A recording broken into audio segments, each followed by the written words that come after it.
I said I will buy him. Don't hurt him. I'll buy him, she said. Call him savage all you want. I see a man worth saving. The dust hung thick in the afternoon air, coating Red Rock Gulch in grit. The town square, just a patch of earth between the saloon and the assay office, was crowded. Men in worn hats and sweat-darkened shirts clustered together, their voices rising and falling like heat off the ground. Women in calico dresses stood back, children pressed to their skirts, all drawn by the grim spectacle. At the center stood Sheriff Dalton, his badge catching the harsh sun. Beside him, shackled, was a broad-shouldered man with silver-streaked hair, wrists raw from rusted chains. Yet he held his head high, dignity untouched by iron. My name is Caleb Stone. Weeks ago I was a ghost wandering the high desert, a soldier broken by a lost war. My honor gone, my heart a tombstone, my life reduced to whiskey and the empty hope of gold. Now I was accused of treachery, condemned to be bonded out like an animal for a crime I never committed. Step right up, Dalton barked, his voice booming across the square. Got a traitor here caught helping Apaches steal from decent folks. $50 to start. The crowd stirred. Spittle flew. Traitor, someone shouted. Indian lover, another jeered. Their words flew like stones, and though I stood in chains, I didn't flinch. Their hatred mirrored my past. They called men like me ghost walkers, half seen, never trusted, cursed to wander between two worlds. A memory rose unbidden, a homestead burning, children screaming, a mother struck down. I had been there, silent in the smoke, rifle heavy in my hands, watching instead of stopping it. That silence weighed heavier than any chain. Now, as I faced the jeers, I saw the same darkness in their faces, the cruelty men carry when law is just a mask. My life had been nothing but regret and dust. The only thing that kept me standing was a name whispered in gulches and canyons: Ilara, the last Apache ghost, a girl who had lost her kin to greed and fire, who lived wild and untamed. In her story, I recognized my own. Then her voice split the air. Don't sell him. The crowd shifted, surprise cutting through their cruelty. Through them came a woman like no other, skin the color of earth, hair braided with beads and feathers, storm-gray eyes blazing with defiance. Ilara, known in town as the Wild One, too proud to tame, too stubborn to break. I'll buy him, she said, steady though her hands trembled. Dalton sneered. Now see here, this ain't charity, he's dangerous. I said I'll buy him. She drew a polished turquoise from her pouch, one of the last pieces from her mother's necklace. Its color was bright as summer sky, a blue that mocked the dust around us. Gasps rose from the crowd. You've lost your mind, someone shouted. That's blood money. One. Ilara's gaze didn't waver. This stone is worth more than 100 men, and I see a man with a warrior's heart. For the first time in years, something flickered inside me, not surprise, but recognition. Dalton shifted uneasily. Judge Harrison was riding circuit and wouldn't be back for 2 weeks. In his absence, Dalton had been bonding out prisoners to whoever paid their fines up front. Even a native woman's payment counted. He snatched the stone, scowled when it proved true, and muttered, "Bond docket will be at my office." "I'll take him now," Ilara pressed. Dalton's mustache twitched. "Now see here, you said he's under bonded custody. Then he's in my care. Or you can explain to Judge Harrison why you refused a lawful surety bond." That silenced him. With a growl, he unlocked my ankle shackles, though the wrist iron stayed. He kept a hand near his Colt as the crowd grudged a path. Ilara stepped close, her voice low enough only I heard. "Come with me." I inclined my head, dignity my last armor, and followed. The crowd parted like the Red Sea, but their faces showed only disgust and fear. "You'll regret this." Mrs. Patterson, the banker's wife, called out, her voice sharp as a whip. Ilara didn't turn. "The only thing I'd regret is letting you treat a man like livestock." The blacksmith muttered she'd get herself killed. The doctor's son whispered maybe it was their own nature that needed civilizing. His father cuffed him silent. At the sheriff's office, Dalton scrawled the bond paper with angry strokes. His hand trembled with frustration as the ink bled. "May the Lord help you, because you sure ain't helping yourself." He tossed Ilara the key with a snort. "Don't come crying when he cuts your throat." Her eyes flashed. "The only throat cut lately was by your drunk deputy, and he's as white as you." She turned, leaving Dalton red-faced and fuming. Outside, she faced me. The key glinted in her hand. "I won't keep you chained. Where would you run?" She unlocked the irons. They fell with a dull clang, leaving welts and blood on my wrists. I rubbed them, the first human act I'd shown in months. "You'll need salve," she said. "My ranch is an hour's ride. Can you make it?" The ghost of a smile tugged at my lips. I nodded. We walked toward the livery stable, whispers trailing us like snakes in the dust. Ilara had crossed a line no longer just the wild one, but a woman dangerous to the order of things. She knew it. Yet she held her head high, each step measured, defiant. And me? Shackles gone, but not my ghosts. I had lived through war, through shame, through silence that had broken my soul. I thought I was beyond saving, but as I matched her stride, I felt a stirring I hadn't known in years. Purpose. Maybe Ilara couldn't save her family, and I couldn't erase the blood on my hands. But walking beside her, I thought perhaps we might save each other. If you enjoy the story, hit that subscribe button right away. And if you don't, then just hit the like button anyway to keep more Wild West love stories coming. The consequence of freedom was a silence heavier than any chain. As we rode from Red Rock Gulch, leaving the stairs behind, the air between Ilara and me was thick with unspoken questions. Every hoofbeat seemed to echo the bargain she had struck a turquoise stone for my life. That stone haunted me.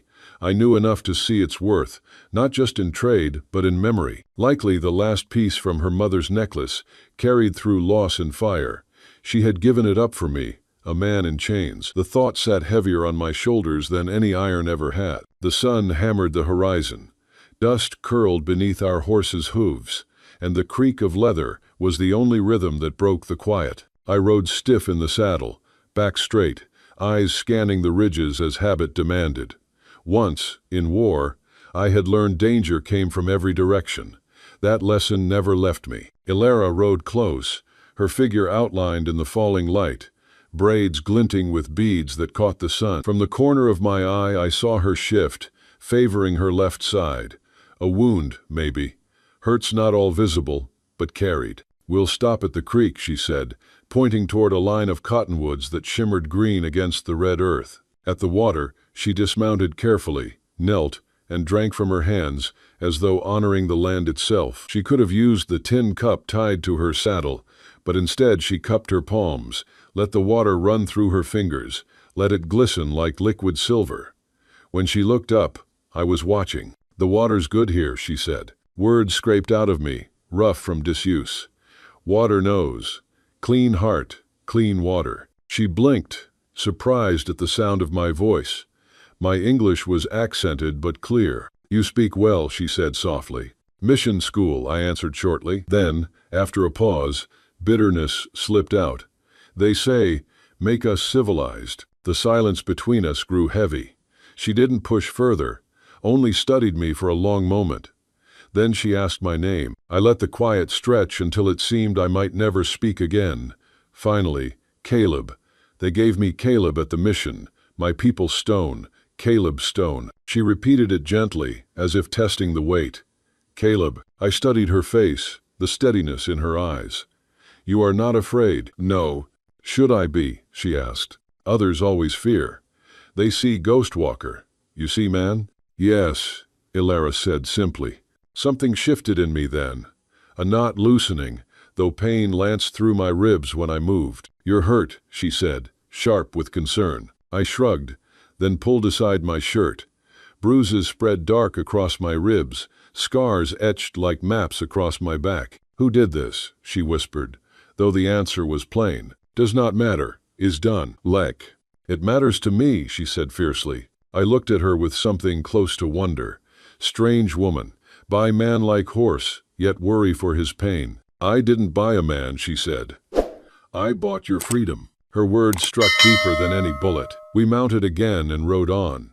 She spoke of the land, how the ridge had been sold to pay taxes, how her family once dreamed of orchards near the oak. She spoke haltingly at first, Then, with the slow rhythm of someone who had carried silence too long, I said little, but she felt the weight of being heard. When her ranch came into view, pride and shame fought in her eyes. The sagging fence, the patched barn roof, the garden gone to weeds. "It's not much," she said quietly, almost defensive. "I studied it with the same eye I once used for battlefields. Good bones. Land wants to live. Just needs care. That." She looked at me as though unsure whether to take it as comfort or judgment. As we neared the gate, I stiffened, hand moving instinctively where a rifle once hung. "What is it?" she asked quickly. I pointed to the ground. 3 horses, fresh tracks. Her face tightened. "Visitors." We rounded the barn. 3 horses stood tied to her porch rail, their riders lounging as though they owned the place. Dale Morrison, heavy with prosperity, his fine hat shading cold gray eyes, stood at the center. Flanking him were 2 ranch hands I recognized by reputation mean drunks, the Harmon brothers. "Afternoon, Alara," Morrison drawled, voice slick with false courtesy.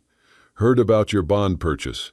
Came to see if you'd truly lost your mind." "My mind is sound," she said, her voice cool but taut. "Is it? Only a fool brings a ghost walker onto her land." His gaze pinned me, sizing me like stock. I stood still but ready, shoulders squared. "His name is Caleb," Ilara snapped. "He's here to help with ranch work. Unless you're planning to mend my roof, I suggest you mind your own business." Morrison's face flushed. "I've offered fair price for this land more than once. If you endanger the town, don't expect protection." "The danger," she cut him off, "is uninvited guests telling me how to live." One Harmon brother spat in the dust. "Ain't natural, Apache woman taking up with a ghost walker. Folks are talking." Her temper snapped. "Then they'd do better to read their Bibles instead of spreading gossip." Morrison stepped closer, his shadow stretching across the porch. Before he could close the space, I moved between them. I said nothing, but my stance was enough. "You threatening me, boy?" Morrison snarled, eyes narrowing. Ilara's voice cracked like a whip. "That's enough. You need to leave." Morrison's lips curled. "This ain't over. When that ghost walker shows his true nature, you'll come begging to sell." "Get off my land!" Ilara shouted, fury blazing. They mounted, glaring back as they rode off in a cloud of dust. After, Ilara shook, her hands trembling.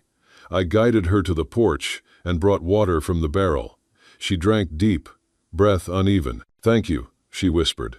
I crouched before her. "This because of me. I go, trouble goes." "No," she said quickly, then softer. "Number, the trouble was here long before you. Morrison's been circling since my family died. You're just his excuse." I considered this, then asked, "Why you do this? Buy freedom for stranger?" Her eyes dropped to her hands. "When I saw you in chains, it was like watching my family die again, helpless. Then there was someone I could save, and I did." "Yes," I said simply. The sky was burning crimson as the sun sank, shadows stretching across the yard. She rose slowly. "Come, I'll show you where you'll sleep. Then supper." She paused, waiting until I met her eyes. "Tomorrow we start fixing this place together." I nodded. For the first time since she had seen me in chains, something close to hope flickered in my chest. If you like Wild West love stories or Wild West stories, drop a bunch of 1 second and your place in the comments for the Wild West Love channel. Tell me where you're listening from, so I don't feel so alone out here. By first light the next morning, the cottonwoods were only a pale memory behind the ridge, and the ranch breathed with the hush of cautious quiet. The night had passed without riders on the road. Still, Ilara moved like a woman who trusted neither silence nor shadows, pausing at the door before stepping out, scanning the fence line, testing each latch, checking the yard as if the earth itself might betray us. Even at the well she lingered, listening as though the bucket might carry rumors up from the dark water. I carried the tools without being asked, the weight of them more natural in my hands than the chains had ever been. The air was still cool, the grass jeweled with dew that would soon vanish in the heat. I followed her along the north fence where boards leaned tired, wire sagging from weather and neglect. We walked the perimeter in silence. She lifted wire, I braced posts, both of us working with the quiet rhythm of people who knew effort was the only prayer the land ever answered. When she winced, favoring her left side, I stepped in, handed her the driver before she could argue pride. She looked at me once, ready to resist, but said nothing. When she reached for a coil too heavy for one arm, I took the weight from her without ceremony. She let me. In her eyes I saw pride wrestling with relief, each unwilling to surrender. By mid-morning a breeze slid down from the ridge, cool and clean, stirring the smell of sage and dust. We found fresh sign of coyotes near the chicken run, the prints sharp where the soil was soft. Ilara knelt, her hand brushing the marks as if she could read their story like scripture. Hungry, she murmured, but cautious.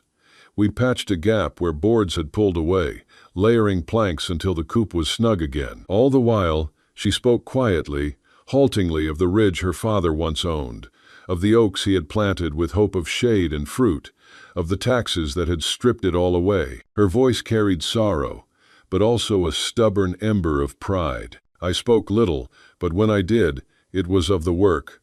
Hold tighter there, or nail higher. Yet even those plain words seemed to steady her. The rhythm of labor steadied me too. Measure, cut, set, tie until the ranch began to feel less like a wound and more like a patient who might, with care, live again. Near noon she brought out bread and beans wrapped in cloth, setting them on the porch step between us. The smell was simple but good, smoke and salt mingling in the breeze. We ate without ceremony, each bite easing the hunger worked into our bones. When she reached for the dipper, her eyes flicked toward me, pausing at the purple bloom along my ribs where the shirt had pulled away. "You should rest," she said finally, her tone softer than command, but firmer than suggestion. I shook my head. "Work makes bone remember it is strong." Something in her face eased then. For the first time I saw her expression unarmored, a flicker of warmth breaking through. She didn't argue, only handed me the bread with the crust already split. The afternoon sun burned hotter. We worked along the north line until the fence stood straight, posts driven deep, wire taut as a bowstring. Sweat darkened my shirt, streaked dust into patterns across her face. She never complained, though her shoulders trembled when she lifted the last board. The garden, once only a tangle of weed, now showed rows where rows might be, neat furrows carved into the stubborn earth. We stacked warped boards by the barn, setting aside what could still serve, discarding the rest. By late day the light leaned gold. The land stretched wide and empty around us, but for the first time since I had seen it, I felt its breath steady. The house still sagged, the barn still scarred, but the ranch no longer looked abandoned. It looked alive. Only then did we both exhale, as if some held breath had finally been released. We stepped onto the porch. She sank onto the steps, shoulders taut, hands trembling though her jaw stayed proud. I brought water from the barrel, offered the dipper. She drank deep, the drops running down her chin, catching sun like silver. "This trouble," I said at last, voice low, "because of me. I go, trouble goes." Her head snapped, fire in her gaze. "Number Morrison's shadow has stalked me since my family died. You're only the excuse he needed. He's been circling for years, waiting for me to stand alone." Rhine. I weighed her words, then asked, "Why risk for me? Why buy strangers' freedom?" Her voice dropped, rough as gravel. "Because when I saw you in chains, it was like watching my father die again helpless. Only this time, I could save someone." Her words struck deeper than any bullet. I nodded once. Yes. The sun lowered, sky bleeding crimson across the horizon, painting the world in fire. She rose, gathering herself like a soldier ready for another battle. "Come, I'll show you where you'll sleep. Then supper." Inside, the house smelled of wood smoke, herbs dried on rafters, and years of silence. Shadows filled corners like forgotten grief. The floorboards creaked under her step, but the sound was less lonely than before. She gestured to a narrow room off the kitchen. It was meant for a hand, empty now. You'd be closer if danger came. "I understand," I said, voice low. That night, she moved about the kitchen, sleeves rolled, hair loose from its braids, the lamplight softening the angles of her face. I sat by the fire, watching the glow carve gentler lines from sorrow. She carried grief like steel, but strength kept her upright, moving forward despite the weight. We ate in near silence, broken only by the scrape of forks against worn plates. Yet the quiet no longer felt empty. It carried the steady beat of two lives adjusting to the same rhythm. At last she spoke, words simple but filled with resolve. "Tomorrow we mend the fences. After that, the roof. There's work enough for two." I inclined my head. For the first time in years, something more than survival stirred in me. A chance. Later, in the small room, I lay awake. The ranch spoke around me, coyotes crying far off, wind whispering through the grass, the barn settling with groans like old bones. From the kitchen came the faintest clink as Ilara cleared the last dish.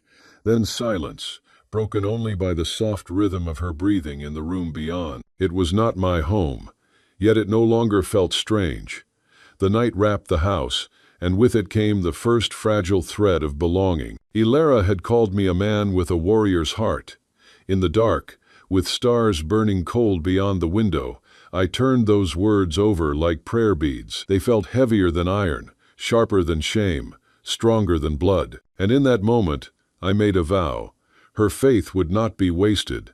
Whatever came Morrison's shadow, the valley's gossip, the ghosts of war that still walked my sleep, I would not run again. For once in my life, I had somewhere to stand, and someone to stand beside. "Hey there, friend, take a moment and get yourself a full glass of water. It's easy to forget, but staying hydrated is crucial for your health. Also, if you've been sitting for a while, do a quick lap around the room and give your eyes a break from the screen. Your body will thank you." The smoke was visible from a mile away, a black column stabbing into the clear afternoon sky. Ilara and I had been mending the chicken coop when she caught sight of it, her hand tightening on the hammer. We both froze for half a breath, then without a word dropped our tools, ran for the horses, and kicked them hard toward the smoke. Hooves ate the ground as we cut east at a dead run. The Garrett farm lay to the east, a mile of rolling scrub and dust away. Paul and Martha Garrett lived there with their 3 children. As we crested the ridge, the source of the smoke came into view, the barn, flames roaring through its timber frame, sending sparks into the sky. People ran back and forth, shouting, their fear louder than the fire. "The children!" Martha's scream split the air. "Emma's still in there. She was playing in the loft." Her husband Paul fought like a madman to break free from the men restraining him. "Let me go," he roared. Doc Bradley and his son Tom held him tight. "You'll be killed if you run in there," the doctor shouted. "My daughter's in there," Paul bellowed, choking on smoke and rage. Before Ilara could speak, I was already moving. My legs carried me faster than thought, boots pounding across the yard. "Caleb," she cried after me, her voice swallowed by the roar of fire. The heat slapped me as I dove through the barn doors. Smoke filled my lungs, stung my eyes. Rafters groaned overhead, threatening collapse. I pushed forward, half blind, ears straining. "Emma!" I shouted. My voice was rough, nearly lost to the crackling inferno. Then faint, high, terrified, I heard a cough. The loft ladder still stood, though flames licked at its sides. I climbed 2 rungs at a time, the wood searing my palms. In the hayloft, a small figure crouched in the corner, eyes wide with terror. "It's all right," I rasped. "Come." She shook her head, frozen. I grabbed her, pulling her against me. She clung to my neck, coughing, face buried in my shoulder. The floor beneath us shuddered. A beam cracked with a deafening snap. I leapt from the loft, landing hard but still running, shielding Emma with my body as the barn groaned behind us. Then we burst into the sunlight. A cry rose from the crowd. Martha ran forward, tears cutting clean streaks through the soot on her face. I handed Emma into her arms, the girl sobbing but alive. "She breathes," I said simply, chest heaving. Scared but strong. Doc Bradley pushed forward, checking the child, but Martha clutched her daughter so tightly it seemed she would never let go. Paul Garrett stumbled toward me, his face pale. He stared at me as though seeing a ghost. This was the same man who, not a week ago, had called me a danger. Now he choked on words. I was wrong about you. I'm sorry. God forgive me. I'm sorry. I nodded once. No debt, I said quietly. Neighbors help neighbors. But there was no time for more. Sparks blew toward the house. Buckets were already moving hand to hand from the well. Without a word, I grabbed a place in the line, passing water, throwing it where the flames threatened to spread. Ilara joined too, sleeves rolled up, her braid loose, working until her arms trembled. We fought for hours. The barn couldn't be saved, but by dusk the house still stood. Smoke curled into the cooling sky, a monument to loss, but also to survival. The people of Red Rock Gulch stood watching the smoldering ruin. For once, their eyes weren't full of suspicion when they looked at me. Some looked away, ashamed. Some nodded. Sheriff Dalton approached, his voice gruff. That was a brave thing you did. Child needed help, I answered simply. Dalton shifted, uncomfortable. Still, not many men would have gone in there. Mrs. Patterson, the banker's wife, stood nearby. Her sharp tongue had called me beast before. Now she stared, lips pressed tight. At last she said, Mr. Stone, what you did today was heroic. Before I could reply, little Emma spoke up from her mother's arms. The nice man saved me, Mama. He came through the smoke like an angel. Her voice carried clear. The murmurs that followed were different than before, not scorn, but wonder. Martha, still shaking, stepped forward. She looked me straight in the eye. You saved my baby. I don't care what anyone says. You'll always be welcome at our table.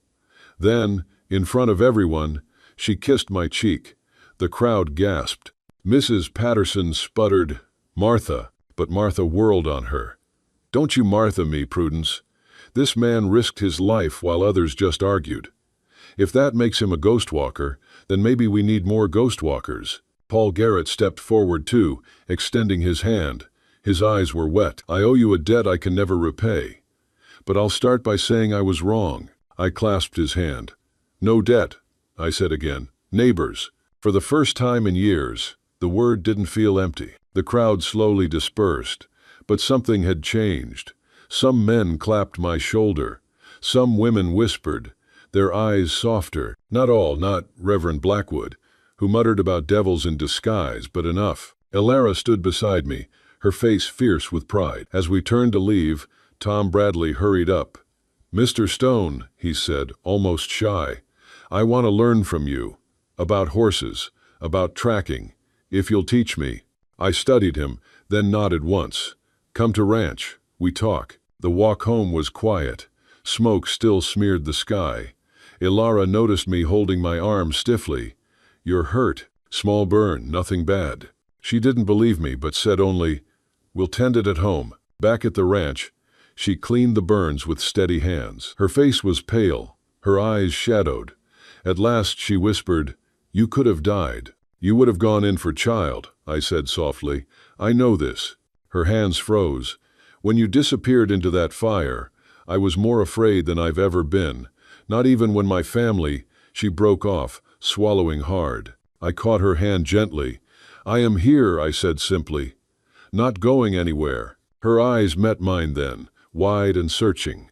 For the first time, I thought she believed me. That night, she didn't send me to the barn. She hesitated by the door. There's a room off the kitchen, she said. It's empty.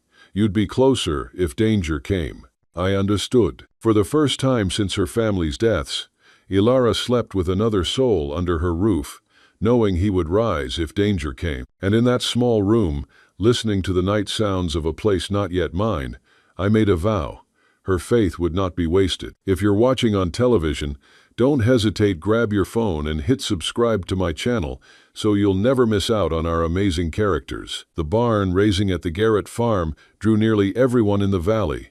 By sunrise, wagons were arriving loaded with lumber, tools, and food. Women set up tables under the shade trees, while men organized materials and discussed the best approach for the construction. Ilara and Caleb arrived early, their wagon carrying tools and several pies Ilara had baked the night before. As they pulled up, Ilara noticed the momentary hush that fell over some of the gathered people, but it was followed by nods of acknowledgement and even a few welcoming waves. Paul Garrett strode over immediately, his hand extended to Caleb. "Glad you're here," he said loudly enough for others to hear.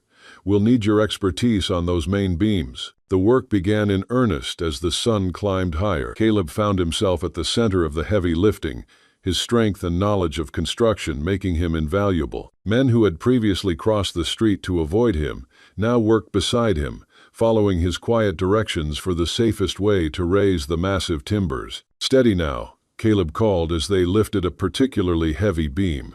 "Tom, shift left.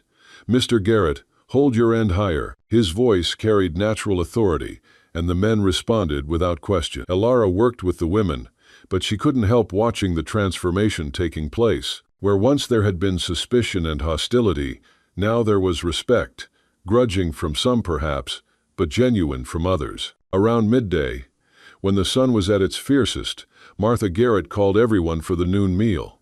Tables groaned under the weight of fried chicken, fresh bread, preserves, and pies. As people lined up to fill their plates, Elara noticed some of the men making space for Caleb, including him in their conversations about the work. "That's a clever way to joint those beams," Doc Bradley was saying to Caleb.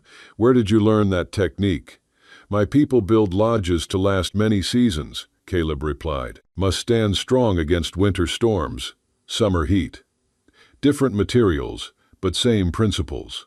Sheriff Dalton, who had been listening, nodded thoughtfully. "Makes sense. Good knowledge to have." Elara felt a warmth in her chest that had nothing to do with the sun. This was what she'd hoped for. Not just tolerance, but acceptance, even appreciation for what Caleb could contribute.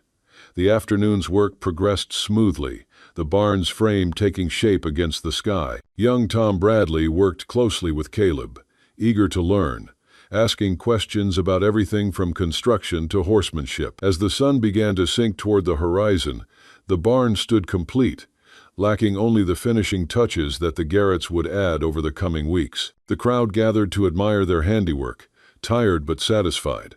Paul Garrett climbed onto a makeshift platform of planks and cleared his throat. "Friends, neighbors," he began, his voice carrying across the gathering. "Today, we've done something fine. We've rebuilt what was lost, and we've done it together." Murmurs of agreement rippled through the crowd. "But I want to say something else," Paul continued. "A week ago, I stood with those who wanted to drive out a man because he was different, because I was afraid of what I didn't understand. I was wrong. Caleb Stone risked his life to save my daughter. He asked nothing in return. Today, he's worked harder than any 3 men to help rebuild what we'd lost. He's shown me what it means to be a true neighbor." Paul raised the cup of cider he was holding. "So, I propose a toast to Caleb Stone, who saw a child in danger and didn't hesitate, who met hatred with dignity and fear with courage. Welcome to our community, friend. Here, here." The response was loud, and from most, sincere. Cups were raised throughout the gathering. Caleb stood frozen, clearly overwhelmed by this public acknowledgement. Elara moved to his side, her hand finding his. He squeezed it gently, drawing strength from her presence. "Speech," someone called out, and others took up the cry. Caleb looked at Elara, who nodded encouragingly. He stepped forward, his voice carrying the quiet dignity that had become familiar to her. "Thank you," he began simply. "Where I come from, we say barn raising is sacred act, not just building, creating shelter for life, for growth. Today, we build more than barn. We build understanding." He paused, choosing his words carefully. "I know some still have doubts, have fear. This is natural. But I say this. I am here to work, to help, to be good neighbor. My hand is open to all who will take it." He looked directly at several of the men who had been most hostile, including the Harmon brothers. "We are different, yes, but we share same sun, same rain, same hope for good harvest, same love for children, same need for community. These things make us same, more than skin makes us different." The silence that followed was profound. Then old Lars Olsen began to clap, his weathered hands making sharp sounds in the still air. Others joined him until the applause was general, if not quite universal. Elara saw Jim Harmon lean over to whisper something to his brother Pete. Their faces were troubled, conflicted. Change, she realized, came hard to some. As the gathering began to break up, people loading wagons and preparing for the journey home, many stopped to speak with Caleb directly. Some offered tentative invitations to look at a horse with a troublesome leg, to advise on a building project, to join a hunting party. Mrs. Patterson approached Elara, her usual stern expression softened. "I owe you an apology," she said stiffly. "I judged hastily and spoke harshly. Your Mr. Stone has proved himself a man of character." "Thank you, Prudence," Elara said, choosing to be gracious. "That means a great deal." Mrs. Patterson hesitated, then added in a lower voice, "You'll both come to the church social next month, won't you? I think it would be good for everyone." Elara blinked in surprise. The church socials were the heart of the community's social life. To be invited, both of them, was no small thing. "We'll consider it," she said carefully. As they loaded their wagon, Elara noticed Dale Morrison standing at the edge of the gathering, his face dark with displeasure. He'd arrived late and had not participated in the barn raising. Now he watched Caleb with calculating eyes. "Trouble," Caleb said quietly, following her gaze. "Yes," Elara agreed. "He won't give up easily. Today's success will only make him more determined." They were interrupted by little Emma Garrett running up to them, her mother hurrying behind. "Mr. Caleb," the child called, "I made this for you." She held out a small cloth doll, crudely stitched, but made with obvious care. "It's a guardian angel," she explained solemnly, "like you were my angel, to keep you safe." Caleb knelt to accept the gift, his face soft with emotion. "Thank you, little one. I will treasure this." Emma threw her arms around his neck in a quick hug, then ran back to her mother, who smiled tearfully at them both. "If you've made it this far, I know you're a true fan of WWL. From the bottom of my heart, I wish your day is filled with health and happiness, and may a little stroke of luck find you in the next 15 minutes. Don't forget to share it with me in the comment." As they drove home in the gathering dusk, Elara felt a deep contentment. The wagon rolled smoothly along the rutted road, and she found herself leaning slightly against Caleb's shoulder. "Today was good," Caleb said quietly. "Yes," Elara agreed. "Better than I dared hope." "You gave me this," Caleb said. "This chance, this acceptance, started with you seeing man, not Ghostwalker." "You earned it yourself," Elara protested. "With your courage, your hard work, your dignity in the face of hatred. We earned together," Caleb said. "You and me, partners." The word hung between them, weighted with meaning beyond the practical partnership of running the ranch. As they crested the hill and saw their ranch spread below them, warm lights glowing in the windows of the house, Elara felt a surge of emotion. "My family would have liked you," she said suddenly. "They would have seen what I see." Caleb was quiet for a moment. "They were good people to raise a woman like you. I honor their memory. I know you do," Elara said softly. "And I think they would want me to be happy again. To live, not just survive." They pulled up to the house as full darkness fell. As Caleb helped Elara down from the wagon, his hands lingered on her waist for just a moment longer than necessary. Their eyes met in the lamplight spilling from the house, and Elara saw in his face the same longing she felt in her heart. "Elara," he began, his voice rough with emotion. "I know," she whispered. "I feel it too. But tonight is for celebrating today's victory," Caleb finished. "Tomorrow will bring what it brings." Inside, Elara set about making a late supper while Caleb tended to the horses. When he came in, she had set the table with her best dishes, the ones she hadn't used since her family died. "What's this?" Caleb asked, surprised. "A celebration," Elara said. "Today you became truly part of this community. That deserves marking." They ate by candlelight, talking about the day's events, planning for the ranch's future with new hope. The hostility they'd faced wasn't gone entirely, but it had cracked, letting in light. As Elara cleared the dishes, Caleb pulled out the small leather pouch he'd been carrying. "I have something," he said, suddenly shy. "Been waiting for right moment." He opened the pouch and drew out a small, beautifully crafted arrowhead from white stone. "My mother made this. It is a protective charm. I want you to have it. Ilara took the arrowhead with trembling hands.